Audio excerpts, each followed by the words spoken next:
हमारे बीच में हमारे सभी कांग्रेस के सम्मानित गण मेरे साथ बैठे हैं। सबसे पहले आप सभी का धन्यवाद करता हूं और समस्त प्रेस वालों का भी मैं बहुत बहुत आभार व्यक्त करता हूं।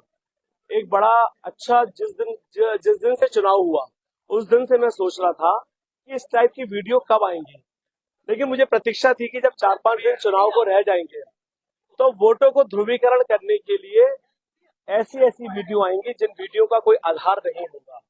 कल बड़ा अफसोस हुआ जब मैंने माननीय मुख्यमंत्री पुष्कर सिंह धामी जी की एक वीडियो देखी।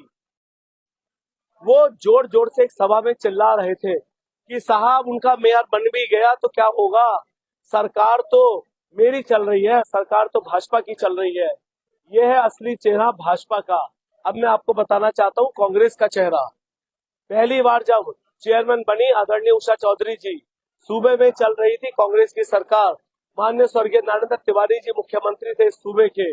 पहली बार उषा चौधरी जी देहरादून उनसे मिलने जाती हैं और 14-15 करोड़ रुपया माननीय स्वर्गीय पूर्व मुख्यमंत्री स्वर्गीय नरेंद्र तिवारी जी ने उनको पास किया। और वो पैसों से जो विकास पहली बार उषा चौधरी जी ने किया, उसके बाद काशीपुर में लौट के कभी विकास नहीं हो पाया।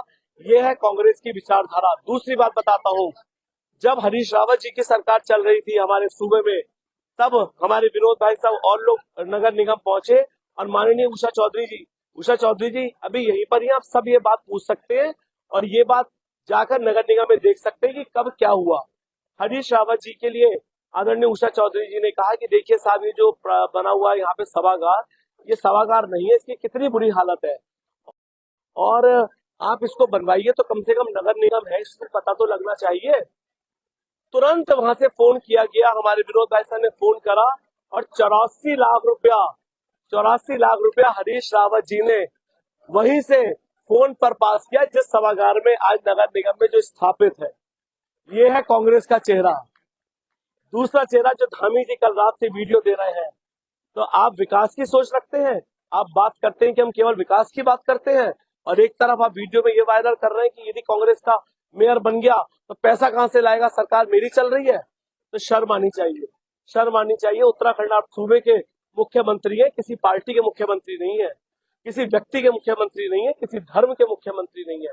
आप पूरे के पूरे उत्तराखंड की सम्मानित जनता के मुख्यमंत्री हैं। आप विकास की बात में बांटना चाहते हैं और चुनाव के बीच में आप ये वाला बयान दे रहे हैं। तो आप इतने बड़े पद पर बैठकर इतना छोटा बयान देना, और मैंने आपको बताया उदाहरण के तौर पर स्वर्गीय तिवारी जी और माननीय हरीश रावत जी का जो फंड काशीपुर में भाजपा के मेयर और चेयरमैन होने के बावजूद भी दिया गया। पहला मुद्दा ये था। दूसरा मुद्दा, जब अब इनके पास भाजपा के प्रत्याशी के पास और भाजपा के कार्यकर्ताओं के पास सारे मुद्दे खत्म हो गए, क्योंकि मुद्दा उनके पास था नहीं।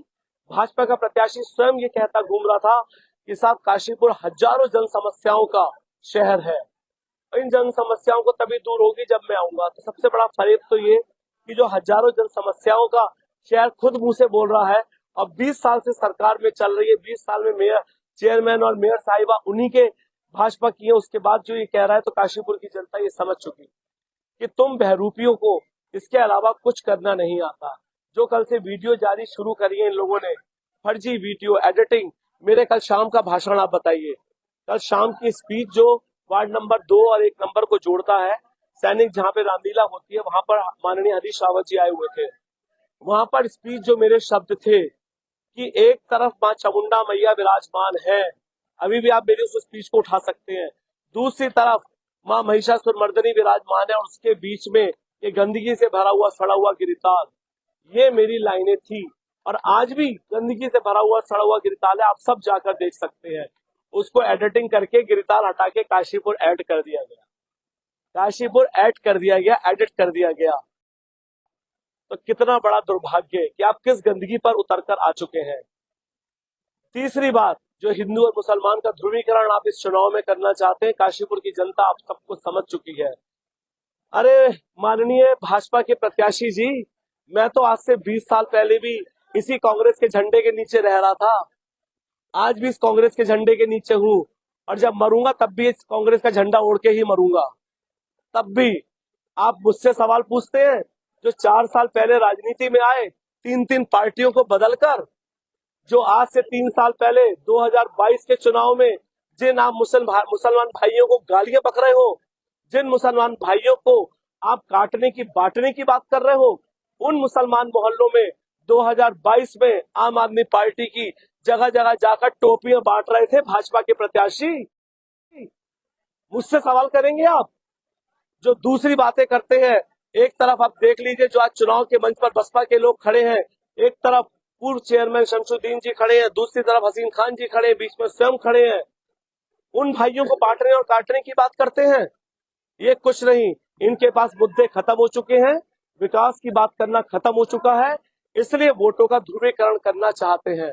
लेकिन काशीपुर की जनता इस बार किसी भी कीमत पर धर्म और जाति के नाम पर चुनाव नहीं होने देगी। चुनाव इस बार मेरिट पर होगा, चुनाव इस बार विकास पर होगा, चुनाव इस बार जिन रिपोर्ट कार्ड पर होगा कि आपका 20 वर्ष का रिपोर्ट कार्ड क्या है। जब मैं बात करता हूँ विकास की, जब मैं बात करता हूँ टूटी हुई नालियों की, जब मैं बात करता हूँ टूटी हुई सड़कों की, जब मैं बात करता हूँ कि गिरिताल को विनाश कर दिया, जब मैं बात करता हूँ कि 8-8 साल से पुल क्यों नहीं बना, जब मैं बात करता हूँ कि 7 साल पहले जो पुल 7 साल तक बनता रहा और पुल जो बनाया गया उसका ना ओर है ना छोर है, जो नक्शा पास हुआ उस नक्शे को बदल दिया गया, ना कहीं से उतरने लायक है वैसा, ना कहीं से चढ़ने लायक है। जब मैं बात विकास की करता हूँ, बड़े हुए टैक्सेस की करता हूँ, हमारे वाल्मीकि भाइयों का आज तक वहां पे नियमितीकरण क्यों नहीं हुआ, जब मैं बात इसकी करता हूँ तो आप बात करते हैं बांटने काटने की, आप बात हिंदू मुसलमान की करते हैं, आप माँ मनसा देवी मैया का फोटो लगाते हैं, बुलंदशाह बाबा का फोटो लगाते हैं, वीडियो चलाते हैं। किस चुनाव की माननीय मुख्यमंत्री जी वहां से संदेश भेजते हैं केवल ध्रुवीकरण के लिए। 20 वर्ष जो आपने सत्ता पर काशीपुर पर जनता को झूठ बोलकर, जनता को गुमराह करके, जुमले बेचकर, झूठे वादे करके जो आपने 20 साल तक सत्ता पर राज किया, तो जो बहरूपी इस बार चुनाव लड़ रहे हैं उन बहरूपियों का मुखौटे उतर चुके हैं, वो मुखौटे उतर चुके हैं। वो बहरूपिये मेरी ही पार्टी के आदरणीय मनोज जोशी जी को चुनाव लड़ा रहे थे पिछला 2017 का, उसके बाद स्वयं आम आदमी से लड़ रहे थे, आज भाजपा के प्रत्याशी हैं। वो लोग सवाल करते हैं जो कांग्रेस की विचारधारा से और पार्टी के संग जुड़े हुए हैं, वो लोग आरोप लगाते हैं